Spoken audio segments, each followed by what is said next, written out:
ঊনকোটি শৈব তীর্থে শুরু হয়েছে অশোকাষ্টমী মেলা। মূলত কৈলাসহর মহকুমা প্রশাসন, তথ্য এবং সংস্কৃতি দপ্তর, গৌরনগর ব্লক এবং চণ্ডীপুর ব্লকের যৌথ উদ্যোগে শুক্রবার সন্ধ্যায় প্রদীপ প্রজ্বলন করে 2 দিনের অশোকাষ্টমী মেলার উদ্বোধন করেন মন্ত্রী টিঙ্কু রায়। ঊনকোটি শৈব অতীতে শুরু হয়েছে ঐতিহ্যবাহী অশোকে মেলা। মেলার আনুষ্ঠানিক উদ্বোধন করেন মন্ত্রী টিঙ্কু রায়। অনুষ্ঠানে মন্ত্রী ছাড়াও উপস্থিত ছিলেন কৈলাসহর পৌর পরিষদের চেয়ারম্যান চপলা রানী দেবরায়, ঊনকোটি জেলা পরিষদের সভাধিপতি অমলেন্দু দাস, সহকারী সভাধিপতি সন্তোষ দাস, জেলা পরিষদের সদস্য বিমল কর, শ্যামল দাস, চণ্ডীপুর পঞ্চায়েত সমিতির চেয়ারম্যান শম্পা দাস পাল, কৈলাসহরের মহকুমা শাসক প্রদীপ সরকার সহ আরও অনেকে।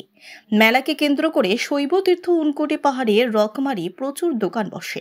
2 দিন ব্যাপী এই মেলাকে কেন্দ্র করে প্রচুর দর্শনার্থীর সমাগম হয়েছে। সারা রাত ব্যাপী সাংস্কৃতিক অনুষ্ঠানে স্থানীয় এবং রাজ্যের বিভিন্ন প্রান্তের শিল্পীরা অংশগ্রহণ করে। শৈব তীর্থে স্থানীয় সাধুদের পাশাপাশি রাজ্যের বিভিন্ন প্রান্তের এবং বহিরাজ্য থেকেও প্রচুর সাধু সন্তরা উপস্থিত হয়েছেন। মেলাকে কেন্দ্র করে গোটা ঊনকোটি পাহাড়কে সাজিয়ে তোলা হয়েছে।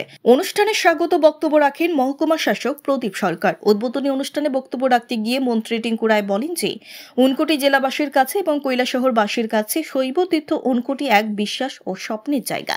ঊনকোটিকে আরও কিভাবে উন্নয়ন এবং সাজিয়ে তোলা যায় তার জন্য রাজ্য সরকার ইতিমধ্যেই বেশ কিছু সিদ্ধান্ত নিয়েছেন এবং কাজও শুরু হয়েছে। ঊনকোটিকে দেখতে আসা বাইরের মানুষদের থাকার এবং বিনোদনের জন্য সোনামুখী গ্রামে 3 স্টার হোটেল ও বড় পার্ক গড়ে তোলা হবে। ইতিমধ্যেই জোর কদমে 3 স্টার হোটেল এবং পার্কের কাজ শুরু হয়েছে। যারা কৈলাসহরবাসী, ঊনকোটিবাসী, এটা আমাদের আবেগের স্থান। এই কৈলাসহরের এই ঊনকোটি এরকম একটা জায়গা, এখানে আমাদের শ্রদ্ধার কেন্দ্র নয়, এটা আমাদের স্বপ্ন। ঊনকোটিতে যাদের বাড়ি, ঊনকোটি জেলায় কৈলাসহর মহকুমায় যাদের বাড়ি, তারা সেই ছোটবেলার থেকে এখানে এই শৈব তীর্থটাকে কেন্দ্র করে অনেক স্বপ্ন বোনেন, ভাবেন এটার বিকাশ ঘটবে, এখানে গোটা পৃথিবীর থেকে মানুষ আসবে, আমাদের রোজগার হবে, এখানে অনেক মানুষের সমাগম হবে।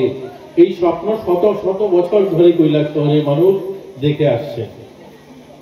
আর আমরা সৌভাগ্যশালী 2022 সালে এই ঊনকোটিকে বিশ্বের যে পর্যটন কেন্দ্র, অর্থাৎ বিশ্বের যে ঐতিহ্যবাহী যে কেন্দ্রগুলো, সেই ইউনেস্কো তারা সেটাকে অস্থায়ী লিস্টে নামাঙ্কিত করেছে।